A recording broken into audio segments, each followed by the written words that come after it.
Hi everyone, welcome to the final video of Drugstore Week. I hope you guys did enjoy these videos as much as I did. Today I'm going to be doing a makeup tutorial using most of the products that I did show you guys in the haul. Plus I wanted to just kind of give you guys a mini review on the ones that I am using or the ones that I've been experimenting with this week. First up is the pencil. This is the L'Oreal Brow Stylist Definer Ultrafine Tip Shaping Pencil. This is very comparable to the Anastasia Brow Wiz in the shape of it as well as the quality of the pencil. I was honestly surprised by the pigmentation that you're getting, but the quality of the product. It's just the perfect amount of firmness. It has a very fine tip, so you're able to get a really nice defined brow. But I feel like this is also something that you can use to shape any brow that you want, whether you like in more fuller brow or defined brow. The color that I am using is in the shade Brunette, and I will say that this pencil comes in only 3 shades. So you have a lighter shade than Brunette as well as a darker shade as well. This is a product that I can see myself repurchasing all the time. It does fill in that gap that I think has been at the drugstore, which is not very good brow products. I wish they did have more shades, but I think that especially the Brunette shade, it's something that can work for many different skin tones and hair color, depending on how much pressure you put on the pencil.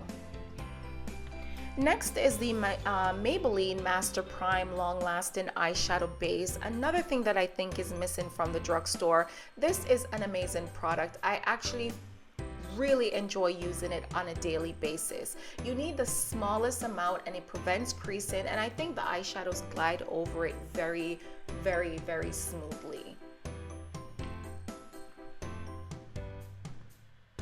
Next up, okay, so this is the Goldens palette from Covergirl. It's from their True Naked line. I did show you guys the Roses palette, but I ended up tracking down the Goldens one. I'm using the lightest shade in the palette, which is a matte shade, to pretty much set my brow bone as well as put a little bit in the crease just so that my eyeshadows blend a little bit better. I'm also going in with a light brown shade from the Goldens palette as well, and I'm going to use that as a transition shade. I will say, from what I've noticed with all these palettes, there are 3 matte shades, and particularly the golden shades. I do think you have enough matte shades in there to complete a look. However, because of what I wanted to do for you guys for this makeup tutorial, I did go in with my L'Oreal palettes, you know, those nude ones that they released a few months ago, and I used a couple of their matte shades in there to do my crease. Now, as for the Covergirl True Naked palettes, they are amazing, and if you guys did see the haul, I was raving over them, and I still do love them quite a bit. The quality, the pigmentation is honestly that you would find at Sephora or any high-end eyeshadow brand. Absolutely amazing. I would definitely say the fact that there aren't enough matte shades in the palettes may deter some people, but the golden shades I think does have colors that you can complete a look. So the first shade that I did put on the lid is the darkest matte shade from the palette, and then I went in with the shade just beside it, which is sort of like a darkened khaki looking shade, and then I'm also putting the bronze shade down as well. This is a very versatile palette, and I pretty much used all the shades in it because I did ended up going back just to lighten the lid a little bit more by using the 2 other shades in the palette. So you have a lighter khaki shade and also a true golden shade, and then a more frosty champagne-y gold shade. So it's a very versatile palette. And as for all of the ones that I did, there are 3 that were launched. So you have a neutral palette, I think a Goldens palette, and then the Roses palette. I do prefer the Goldens as well as the Roses palette, and I think those are must-haves, but I will collect all 3 of them because I love these palettes so much. Right here is what I did talk about earlier. So I'm going in with the lighter khaki shade as well as the more true golden shade just to lighten the lid a little bit more. So I am gonna pop some lashes on. Those are actually from eBay, I think, very inexpensive. And I did apply the Nivea Men's Aftershave Balm as a primer, and I will leave that video down below. I love this stuff, by the way, just to give it all away. But if you guys want to see a full review on that, I'll leave the link below as well. For the Dream Velvet Soft Matte Foundation from Maybelline, I will leave that video linked down below. Okay, so this foundation, obviously the color doesn't match. It's the 92 Caramel that I do have, but what I did this video, did differently in this video that I didn't do in the review, is that I use a kabuki brush, and I actually like it a lot better with the kabuki brush as opposed to the complexion sponge by Real Techniques. I felt that the color built a lot better with the kabuki brush, and I didn't feel as mattified as I did in the review. This, mind you, I don't feel like it's hydrated at all, but it's not as matte as I felt with the with the complexion sponge in the review. Once again, I'll leave that video linked down below if you guys have no idea what I'm talking about and you did not see that video. Just to wrap up on the foundation, I do think that this is something that I'll reach for now and then, but I think that if I was supposed to choose between the Dream Velvet and the Fit Me Matte and Poreless, I will definitely be choosing the Fit Me Matte and Poreless. I do like the texture of the Velvet one because it's very moussey, but I don't know. I think that if I had to choose, I would choose the Fit Me. Plus, it's a lot less expensive. You get more coverage, and it's just a better foundation in my opinion.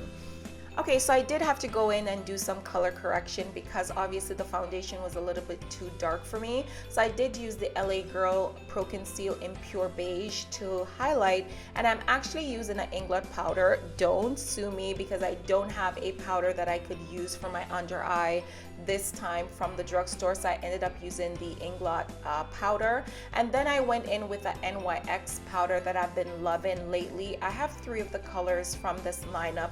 I'll leave the name down below. I don't particularly remember the name of this powder, but I think it's one that you would use if you have more drier skin. It's sort of like a hydrating powder, which is very contradictory, just like the Maybelline Dream Velvet foundation, but anyhow, I'll leave the name down below.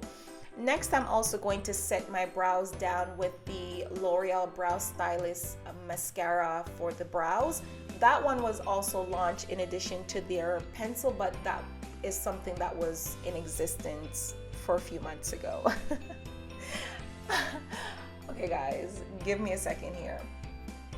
Okay, so next I did use, the Covergirl True Blend bronzer. I just wanted to try it out in this video because if you guys saw the haul, I was really excited about the this little bronzer thing, but it didn't show up. What it did show on my skin was more of a golden tone, which is good news. So if you are darker, you can definitely get away with using it as a highlighter. But yeah, I did go in with the Maybelline Mastr Contour palette, which I actually like this a lot.